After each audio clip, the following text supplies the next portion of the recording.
Micro service எதுக்கு படிக்கணும் அப்படிங்கறத தெரிஞ்சுக்கிறதுக்கு முன்னாடி மைக்ரோ சர்வீஸ் என்ன பிரச்சனையை சால்வ் பண்ணுச்சு அப்படிங்கறது ரொம்ப முக்கியமா தெரிஞ்சுக்கணும். மைக்ரோ சர்வீஸ் வர்றதுக்கு முன்னாடி நம்ம 3 டயர் ஆர்கிடெக்சர் அப்படிங்கிற ஒன்றை யூஸ் பண்ணிட்டு இருந்தோம். அதாவது ஒரு ஃப்ரண்ட் எண்ட் இருக்கும், ஒரு பேக் எண்ட் இருக்கும், ஒரு டேட்டா பேஸ் இருக்கும். ஸோ மோஸ்ட் ப்ராபப்ளி என்ன நடக்கும்னா, ஃப்ரண்ட் எண்டை தனி ஒரு சர்வர்ல டிப்ளாய் பண்ணியிருப்பாங்க, பேக் எண்டை தனி ஒரு சர்வர்ல டிப்ளாய் பண்ணியிருப்பாங்க, டேட்டா பேஸை தனி ஒரு சர்வர்ல டிப்ளாய் பண்ணியிருப்பாங்க. இது 3 லேயரா இருக்கிறதுனால இதை 3 டயர் ஆர்கிடெக்சர் அப்படின்னு சொல்லுவாங்க, அல்லது இதை மோனோலித்திக் ஆர்கிடெக்சர் அப்படின்னு சொல்லுவாங்க. இன்னைக்கு வரைக்கும் உலகத்துல மோர் தென் 60 to 70% மோனோலித்திக் ஆர்கிடெக்சர் தான் யூஸ் பண்றாங்க. மைக்ரோ சர்வீஸ் யூஸ் பண்றது கிடையாது. ஆனா இந்த மோனோலித்திக்ல ஒரு சில டிஸ்அட்வான்டேஜ் வந்தது. அந்த டிஸ்அட்வான்டேஜ் சரி பண்றதுக்காக தான் மைக்ரோ சர்வீஸ் அப்படிங்கிற ஒரு விஷயத்தை கொண்டு வந்தாங்க. அதாவது மோனோலித்திக் ஆர்கிடெக்சர்ல இருக்கிற ஒரு பெயின் பாயிண்ட்டை சால்வ் பண்றதுக்கு மைக்ரோ சர்வீஸ் அப்படிங்கறத எடுத்துட்டு வந்தாங்க. பட் மைக்ரோ சர்வீஸ் மோனோலித்திக்ல இருக்கிற பிரச்சனையை சால்வ் பண்ணாலும் புதுசா அது வேற சில ப்ராப்ளம்ஸ் கிரியேட் பண்ணி விட்டுருச்சு. அதை நான் வீடியோவோட எண்ட்ல சொல்றேன். இப்போ மோனோலித்திக்ல என்ன பிரச்சனை அப்படின்னா, நம்ம ஒரு இ காமர்ஸ் வெப்சைட்டை எக்ஸாம்பிளா எடுத்துக்கலாம்.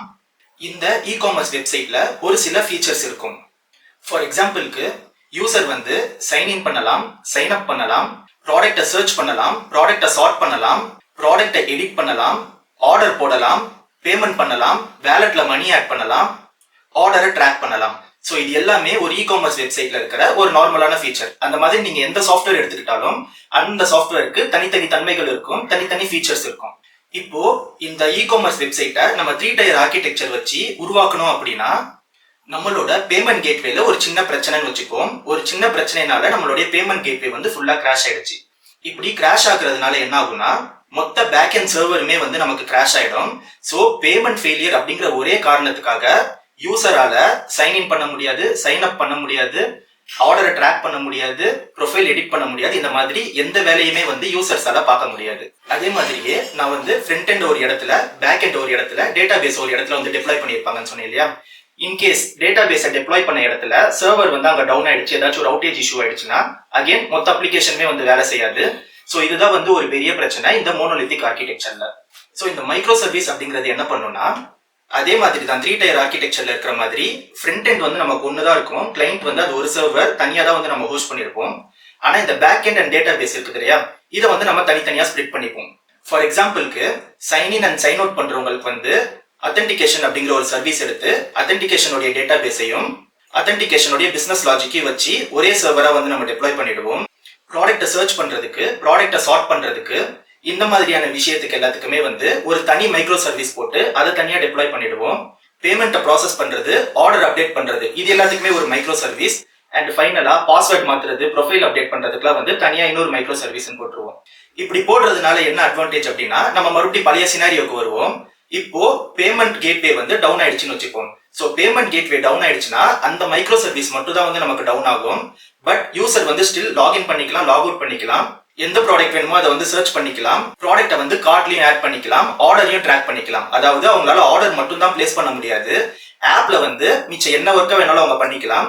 ஸோ இதுதான் மைக்ரோ சர்வீஸோடைய மெயினான அட்வான்டேஜ். சரி, இப்போ இந்த மைக்ரோ சர்வீஸோடைய ஆர்கிடெக்சர் எப்படி இருக்கும் அப்படிங்கறத பார்க்கலாம். ஃப்ரண்ட் எண்ட் அதே மாதிரி தான். ஃப்ரண்ட் எண்ட் ஒரு சர்வர் இருக்கும். ஃப்ரண்ட் எண்டை தாண்டி பாத்தீங்கன்னா உங்களுக்கு ஏபிஐ கேட்வே அப்படின்ற ஒன்று இருக்கும். ஸோ இந்த ஏபிஐ கேட்வேனா என்னன்னு இப்ப சொல்றேன். ஸோ ஃப்ரண்ட் எண்ட் இருக்கும், ஏபிஐ கேட்வே இருக்கும், அதுக்கப்புறமா எல்லா பேக் எண்ட் சர்வீஸும் இருக்கும். அந்த பேக் எண்ட் சர்வீஸ்க்கும் ஒரு டேட்டா பேஸ் தனித்தனியா இருக்கும். அண்ட் ஃபைனலா ஈவென்ட் பஸ் அப்படிங்கிற ஒன்று இருக்கும். ஸோ ஃபர்ஸ்ட் நம்ம 3 டயர் ஆர்கிடெக்சர்ல பார்த்தோம்னா, ஒரு கஸ்டமர் ஆர்டரை பிளேஸ் பண்றாரு அப்படின்னா, ஆர்டர் கன்ஃபார்ம் ஆனது உடனே கஸ்டமருடைய ப்ரொஃபைல்ல போய் அந்த ஆர்டர் அப்டேட் ஆகிடும். கரெக்டா? ஸோ இந்த இடத்துல அப்படி ஆகாது. ஏன்னா ஆர்டர் தனி சர்வர்ல இருக்குது, கஸ்டமருடைய ப்ரொஃபைல் டீடைல்ஸ் தனி சர்வர்ல இருக்குது. ஸோ ஆர்டர் விழுந்துதா விழலையான்ட்டு கஸ்டமருடைய ப்ரொஃபைலுக்கு கண்டிப்பா தெரியாது. ஸோ இதுக்கு தான் ரெண்டுத்துக்குமே கம்யூனிகேஷன் வேணும் இல்லையா. ஸோ இந்த கம்யூனிகேஷனுக்கு தான் ஏபிஐ கம்யூனிகேஷன் யூஸ் பண்ணுவாங்க. ஸோ இப்போ என்ன நடக்கும்னா, ஒரு ஆர்டர் கிரியேட் ஆனதுக்கு அப்புறமா ஆர்டர் ஒரு ஈவெண்ட்டை எமிட் பண்ணும். அந்த ஈவெண்ட் ஈவெண்ட் பஸ்ல போய் கேப்சர் ஆகும். ஸோ ஈவெண்ட் பஸ்ல போய் கேப்சர் ஆனதும் ஸோ இந்த ப்ரொஃபைல் சர்வீஸ் என்ன பண்ணும்னா, ஈவெண்ட் பஸ்ல இருக்கிற அந்த ஈவெண்ட்ல இருக்கிற டேட்டாவை எடுத்து தன்னுடைய டேட்டா பேஸ் அப்டேட் பண்ணிக்கும். ஸோ யூசருக்கு ப்ரொஃபைல்ல அந்த ஆர்டர் பிளேஸ் ஆன மாதிரி காட்டும். ஸோ சில பாப்புலரான ஈவெண்ட் பஸ் இருக்கு. நம்ம கேஃப்கா அப்படிங்கிற ஒன்று படிச்சிருப்போம். கேஃப்கா அப்படிங்கிறது நிறைய இடத்துல பாப்புலரா யூஸ் பண்ணுவாங்க. அண்ட் அதே மாதிரியே நேட்ஸ்ன்னு சொல்லிட்டு ஒரு ஈவெண்ட் பஸ் இருக்குது. ஸோ அதுவுமே ஓப்பன் சோர்ஸ் தான். அதையுமே எல்லா இடத்துலயுமே யூஸ் பண்றாங்க. இப்போ ஒரு சர்வீஸ்ல இருந்து இன்னொரு சர்வீஸ்ல இருந்து ஏசிங்க்ரனஸ் கம்யூனிகேஷனுக்கு வந்து நம்ம ஈவெண்ட் பஸ் வந்து அதிகமா யூஸ் பண்ணுவோம்.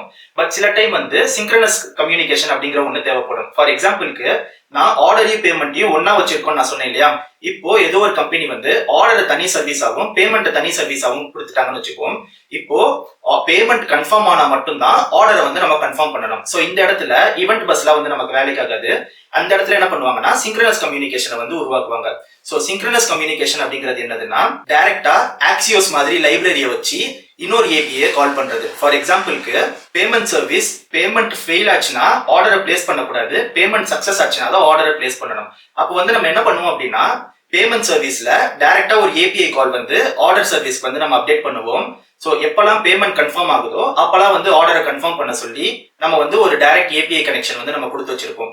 ஸோ இதுதான் வந்து சிங்க்ரனஸ் கம்யூனிகேஷன் சொல்லுவாங்க. இப்போ வந்து உங்களுக்கு ஒரு கொஸ்டின் வரலாம், இதுல வந்து நமக்கு பிரச்சனை வராதா? ஃபார் எக்ஸாம்பிளுக்கு வந்து இப்போ ஒரு கஸ்டமர் வந்து ஆர்டர் பிளேஸ் பண்றாரு. ஆர்டர் பிளேஸ் பண்ணும்போது ஆர்டர் சர்வீஸ் வந்து அங்க ஆக்டிவா இருக்கணும். இப்போ ஆர்டர் சர்வீஸ் வந்து அங்க டவுன் ஆயிடுச்சுன்னா அப்புறம் வந்து கஸ்டமர் எப்படி யூஸ் பண்ணுவாங்க, ஆர் வந்து அந்த ஆர்டருக்கு வந்து என்ன ஆகும்னு கேட்டீங்கன்னா அந்த ஆர்டருக்கு வந்து பிளேஸ் ஆகாது, ஆர்டர் வந்து ஃபெயில் ஆயிடும், ஆர்டர் சர்வீஸ் வந்து டவுன் ஆயிருக்குன்னு சொல்லிட்டு நம்ம வந்து ஒரு மெசேஜ் மட்டும் நம்ம ஆப்ல கொடுத்துருவோம். பட் ஆப் வந்து கண்டிப்பா கிராஷ் ஆகாது. கஸ்டமர் வந்து ஒரு 10 மினிட்ஸ் கழிச்சோ 15 மினிட்ஸ் கழிச்சோ அந்த ஆர்டரை வந்து திருப்பி பிளேஸ் பண்றதுக்கு ட்ரை பண்ணலாம். சரி, இப்போ ஏபிஐ கேட்வேன்னு ஒன்று சொன்னேன், அது எதுக்கு யூஸ் ஆகுது அப்படின்னா நமக்கு எல்லாத்துக்குமே தெரியும் ஆத்தரைசேஷன் அண்ட் ஆத்தென்டிகேஷன் அப்படிங்கிறது எல்லா அப்ளிகேஷன்ஸ்லயுமே ரொம்ப முக்கியமான ஒண்ணு. ஃபார் எக்ஸாம்பிளுக்கு ஒரு யூசர் வந்து சைன் இன் பண்ணா மட்டும்தான் அந்த யூசருடைய டீடைல்ஸ் வந்து நம்மளால காட்ட முடியும். ஒரு யூசர் வந்து சைன் இன் பண்ணா மட்டும்தான் அவருடைய ஆர்டர்ஸை வந்து நம்மளால காட்ட முடியும் அண்ட் ஆர்டர்ஸை வந்து பிளேஸ் பண்றதுக்கு அலோவ் பண்ண முடியும். இப்போ ஆத்தரைசேஷன் அப்படிங்கிறது ஒரு தனி சர்வீஸ், ஆர்டர்ஸ் ப்ரொஃபைல் பாக்குறது எல்லாமே வந்து ஒரு தனித்தனி சர்வீஸ். சோ இந்த இடத்துல வந்து என்ன ஆகும் அப்படின்னா ஆத்தரைசேஷன் சர்வீஸ் வந்து JWT டோக்கனை வந்து இஷ்யூ பண்ணிடும். இப்போ திருப்பி ரெக்வஸ்ட் வரும்போது இந்த JWT டோக்கன் வேலிடா இன்வேலிடான்றது தெரியாதுல்ல. ஏன்னா வந்து நம்ம ஒரு சர்வீஸும் வந்து அதோடைய வேலையை மட்டும் தான் பார்ப்போம். அது வந்து JWT டோக்கன் வந்து கரெக்டா தப்பான்ல உட்காந்து செக் பண்ணிட்டு இருக்காது. சோ அதுக்கு தான் இந்த ஏபிஐ கேட்வே அப்படிங்கிற ஒண்ணு. சோ நம்ம என்ன பண்ணுவோம்னா ஆத்தரைசேஷன் அப்படிங்கிற ஒண்ணு நடக்கும்போது JWT டோக்கனை வந்து நம்ம அனுப்பிடுவோம் யூசருக்கு. சோ கிளைண்ட் வந்து திருப்பி ரெக்வஸ்ட் கொடுக்கும்போது ஏபிஐ கேட்வேல தான் நம்ம லாஜிக் எழுதியிருப்போம். இந்த யூசர் வந்து வேலிடா இல்லையா ஆத்தரைஸ்டா இல்லையா JWT டோக்கன் வந்து வேலிடா இன்வேலிடா அப்படின்னு சொல்லிட்டு. சோ ஒரு ரெக்வஸ்ட் வரும்போது ஏபிஐ கேட்வேல ஃபர்ஸ்ட் அது ஹிட் ஆகும். ஹிட் ஆகி ஏபிஐ கேட்வேலயே யூசர் வந்து ஆத்தென்டிகேட் ஆகலனா இமிடியேட்டா வந்து சைன்இன் பேஜுக்கு ஆட்டோமேட்டிக்கா ரவுட் ஆயிடும். இன்கேஸ் அவர் வந்து சைன்இன் ஆகிட்டாரு அப்படின்னா ஏபிஐ கேட்வே தான் டிசைட் பண்ணும் சர்வீஸ் ஏக்கு போகணுமா, சர்வீஸ் பிக்கு போகணுமா, சர்வீஸ் சிக்கு போகணுமா, சர்வீஸ் டிக்கு போகணுமா அப்படின்னு சொல்லிட்டு ஏபிஐ கேட்வே ஆட்டோமேட்டிக்கா டிடெக்ட் பண்ணி அதை வந்து சென்ட் பண்ணும். சரி, அது எப்படி ஆட்டோமேட்டிக்கா டிடெக்ட் பண்ணணும்னு கேட்டீங்கன்னா அது அன்பார்ச்சுனேட்லி ரொம்ப ஆட்டோமேட்டிக்கா டிடெக்ட் பண்ணாது. நம்ம வந்து அதுக்கு லாஜிக் எழுதணும். சோ இந்த ஏபிஐ கேட்வேவை வந்து ரெண்டு விதமா வந்து நம்ம இம்ப்ளிமெண்ட் பண்ணலாம். ஒன்னு வந்து மற்ற சர்வீஸ் மாதிரியே ஏபிஐ கேட்வே சர்வீஸ்ன்னு சொல்லிட்டு ஒரு தனி சர்வீஸா நம்மளே ஒரு மைக்ரோ சர்வீஸ் மாதிரி எழுதலாம். அப்படி இல்லைன்னா எல்லா கிளவுட் ப்ரொவைடருமே ஏபிஐ கேட்வே வச்சிருப்பாங்க. சோ அஸ்யூரா இருக்கட்டும், AWS இருக்கட்டும், கூகுள் கிளவுடா இருக்கட்டும் அண்ட் அதே மாதிரியே காங் மாதிரி ஓப்பன் சோர்ஸ் ஏபிஐ கேட்வேஸும் இருக்குது. சோ இதுதான் வந்து மைக்ரோ சர்வீஸ் அப்படிங்கிறது. சரி, இந்த மைக்ரோ சர்வீஸ்னால என்னென்ன அட்வான்டேஜ் இருக்குது அப்படிங்கறத பார்க்கலாம். ஃபர்ஸ்ட் வந்து டெவலப்பர்ஸ் ஆன நமக்கு இதுல வந்து அப்டேட்ஸ் கொடுக்கறது ரொம்ப ரொம்ப ஈஸி. ஃபார் எக்ஸாம்பிள் வந்து ஒரு 3 டயர் ஆர்கிடெக்சரை வந்து நம்ம எடுத்தோம் அப்படின்னா கோட் வந்து ரொம்பவே வந்து மெஸியா இருக்கும் அண்ட் அதே மாதிரியே ஏகப்பட்ட கண்ட்ரோலர்ஸ் இருக்கும். உள்ள பாத்தீங்கன்னா ஒரு பெரிய ப்ராஜெக்ட்ல நீங்க எடுத்துக்கிட்டீங்கன்னா 600 to 700 கண்ட்ரோலர்ஸ் வந்து ரொம்பவே ஈஸியா இருக்கும். சோ அவ்வளோ கண்ட்ரோலர்ஸ்ல எந்த இடத்துல போய் நீங்க அப்டேட் பண்ணணுங்கிறத கண்டுபிடிக்கிறதுக்கே வந்து it will take some days or weeks. ஓகேவா? அண்ட் அதே மாதிரியே டவுன் டைமும் வந்து நம்ம ரொம்ப நேரம் கொடுக்குற மாதிரி இருக்கும். இப்போ நீங்க பாத்தீங்கன்னா தெரியும் நிறைய அப்ளிகேஷன்ல வந்து நமக்கு வந்து நோட்டிபிகேஷன் வரும். என்ன நோட்டிபிகேஷன் வரும்னா இந்த அப்ளிகேஷன் இந்த டைம்ல இருந்து இந்த டைம் வரைக்கும் ஒர்க் ஆகாது, டவுன் டைம். ஏன் டவுன் டைம் வருதுன்னா அவங்க வந்து அப்டேட் கொடுப்பாங்க அந்த டைம்ல, அதனாலதான் வந்து நமக்கு இந்த மாதிரி டவுன் டைம் வருது. பட் இந்த மைக்ரோ சர்வீஸ்ல வந்து நம்ம யூஸ் பண்ணும்போது அப்டேட்ஸ் ரொம்பவே ஈஸியா கொடுக்கலாம். ஃபார் எக்ஸாம்பிள் பேமெண்ட் கேட்வே நம்ம அப்டேட் பண்ணணும்னா அந்த பேமெண்ட் கேட்வே மைக்ரோ சர்வீஸை மட்டும் நம்ம டச் பண்ணா போதும், வேற எந்த சர்வீஸுமே வந்து நம்ம டச் பண்ண தேவையில்லை. சோ அந்த பேமெண்ட் கேட்வேக்கு மட்டும் நம்ம டவுன் டைம் கொடுத்தா போதும், மற்ற எந்த சர்வீஸ்க்குமே வந்து டவுன் டைம் வந்து தேவையில்லை. ஃபார் எக்ஸாம்பிளுக்கு வந்து நீங்க HDFC பேங்க் யூஸ் பண்ணியிருந்தீங்கன்னா உங்களுக்கு தெரியும் ஒரு குறிப்பிட்ட டைம் தருவாங்க. ஃபார் எக்ஸாம்பிள் midnight 1ல இருந்து midnight 4 வரைக்கும் உங்களுக்கு வந்து பேமெண்ட் இதுல பண்ண முடியாது, UPI டிரான்சாக்ஷன்ஸ் பண்ண முடியாது அப்படிங்கிற மாதிரி தருவாங்க. சோ இது எல்லாமே வந்து நம்ம புரிஞ்சுக்கலாம் அந்த மைக்ரோ சர்வீஸ் அவங்க அப்டேட் பண்ணிட்டு இருக்காங்கன்ட்டு. சோ இதுதான் வந்து இதுல இருக்கிற ஒரு மெயின் அட்வான்டேஜ். ரெண்டாவது அட்வான்டேஜ் பாத்தீங்கன்னா அவைலபிலிட்டி. ஸோ அவைலபிலிட்டி அப்படிங்கிறது எதுக்கு யூஸ் ஆகுதுன்னா, நம்மளுடைய main motto of micro service என்னது, சர்வீஸை யூசர்ஸ்க்கு வந்து கொடுத்துக்கிட்டே இருக்கணும். ஏதாச்சும் 1-2 சர்வீஸ் கிராஷ் ஆனாலும் மற்ற அப்ளிகேஷனும் கிராஷ் ஆகக்கூடாது. ஸோ இதை வந்து மைக்ரோ சர்வீஸை வச்சு ஈஸியா சாட்டிஸ்ஃபை பண்ணிக்கலாம். சரி, மைக்ரோ சர்வீஸ்ல இருக்கிற டிஸ்அட்வான்டேஜ் என்ன? ஃபர்ஸ்ட் ஒன் வந்து பிரைசிங். மோனோலித்திக் ஆர்கிடெக்சரை சிங்கிள் சர்வர்ல போடுறோம், நம்ம ஹரிசான்டலா வெர்டிகலா வந்து நம்ம ஸ்கேல் பண்ணிக்கலாம். அண்ட் அதே மாதிரியே அதனுடைய காஸ்ட்டும் வந்து நமக்கு பாத்தீங்கன்னா கம்மி. ஏன்னா வந்து சிங்கிள் டேட்டா பேஸ் தான் இருக்கும், டேட்டா டூப்ளிகேஷன் வந்து அவ்வளோவா நடக்காது. பட் மைக்ரோ சர்வீஸ் வந்து பாத்தீங்கன்னா மல்டிபிள் சர்வீஸ் இருக்கும், மல்டிபிள் சர்வர்ல வந்து நம்ம டிப்ளாய் பண்ற மாதிரி இருக்கும். அண்ட் முக்கியமா மல்டிபிள் டேட்டா பேசஸ் இருக்கும். ஸோ கோட் டூப்ளிகேஷன் அதிகமா இருக்கும், காஸ்ட் வந்து ரொம்பவே அதிகம். ரெண்டாவது பாத்தீங்கன்னா மெயின்டெனன்ஸ். ஸோ நான் ஏற்கனவே சொன்ன மாதிரி அப்டேட் பண்றது ஈஸின்னு சொன்னேன். ஸோ அது கரெக்ட் தான், அப்டேட் பண்றது ஈஸி, மெயின்டைன் பண்றது வந்து கஷ்டம். ஸோ அப்டேட் வேற மெயின்டைன் வேற, ரெண்டுத்தையும் போட்டு குழப்பிக்காதீங்க. மெயின்டைன் அப்படிங்கிறது என்னதுன்னா, எல்லா சாஃப்ட்வேர் இன்ஜினியரிங் டீம்லயுமே வந்து ஒரு சிஸ்டம் ஆடிட்டர்னு சொல்லிட்டு ஒருத்தர் இருப்பாரு, ஒரு சிஸ்டம் வந்து மெயின்டைன் பண்றவர் அப்படின்னு சொல்லிட்டு ஒருத்தர் இருப்பாரு. ஸோ அவர் வந்து என்ன பண்ணுவாருன்னா, கிராஃபானா, ப்ரோமித்தியஸ் இந்த மாதிரியான சர்வீசஸ் எல்லாம் யூஸ் பண்ணி இன்கமிங் டிராஃபிக்கை வந்து அனலைஸ் பண்ணுவாரு, டிராஃபிக்குடைய ஸ்பைக் எல்லாத்தையுமே வந்து பார்ப்பாரு. அவர் தான் வந்து ஸ்கேலபிலிட்டியை வந்து மெயின்டைன் பண்ணுவாரு.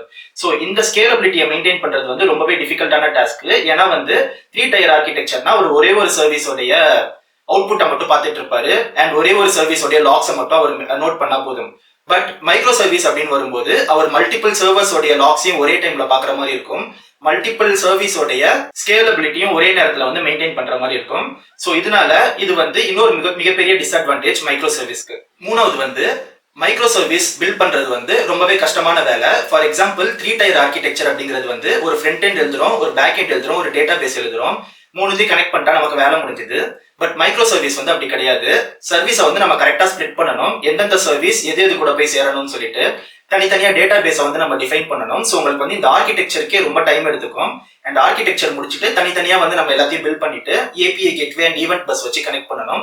ஸோ நார்மலா வந்து ஒரு 2 மாசம் 3 மாசத்துல முடிக்க வேண்டிய ப்ராஜெக்ட்டை மைக்ரோ சர்வீஸ்ல பண்ணீங்கன்னா 7 to 8 months வரைக்கும் எடுத்துக்கும். ஸோ இதனுடைய கன்க்ளூஷன் என்னன்னு கேட்டீங்கன்னா, ஃபர்ஸ்ட் மைக்ரோ சர்வீஸ் வந்து நம்ம படிக்கணுமான்னு கேட்டா, ஜாப் வேணும்னா கண்டிப்பா வந்து நம்ம மைக்ரோ சர்வீஸ் படிச்சுதான் ஆகணும்.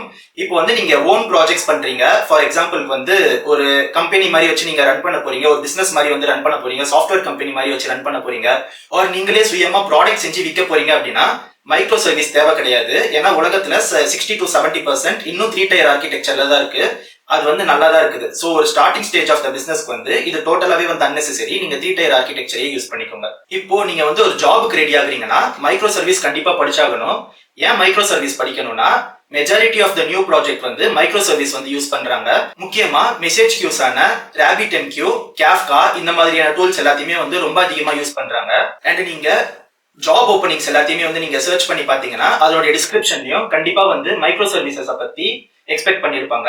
ஸோ நீங்க வந்து ஜாப் தேடுறீங்க, ஒரு ஃப்ரெஷரா ஜாப் தேடுறீங்க, ஒரு எக்ஸ்பீரியன்ஸ்டு பர்சனா ஜாப் தேடுறீங்கன்னா கண்டிப்பா மைக்ரோ சர்வீஸ் படிங்க. மைக்ரோ சர்வீஸ் படிக்கலன்னா ரொம்பவே வந்து கஷ்டம். ஏன்னா ஜாப் மார்க்கெட் வந்து ஆல்ரெடி வந்து ரொம்பவே காம்படிட்டிவா இருக்குது சென்னையில. ஸோ இதுதான் வந்து மைக்ரோ சர்வீஸ் ஆர்கிடெக்சர். இந்த வீடியோ உங்களுக்கு பிடிச்சிருக்குன்னு நம்புறேன். இந்த வீடியோ உங்களுக்கு பிடிச்சிருந்ததுன்னா இந்த வீடியோ லைக் பண்ணிட்டு நம்மளுடைய சேனலை சப்ஸ்கிரைப் பண்ணிடுங்க.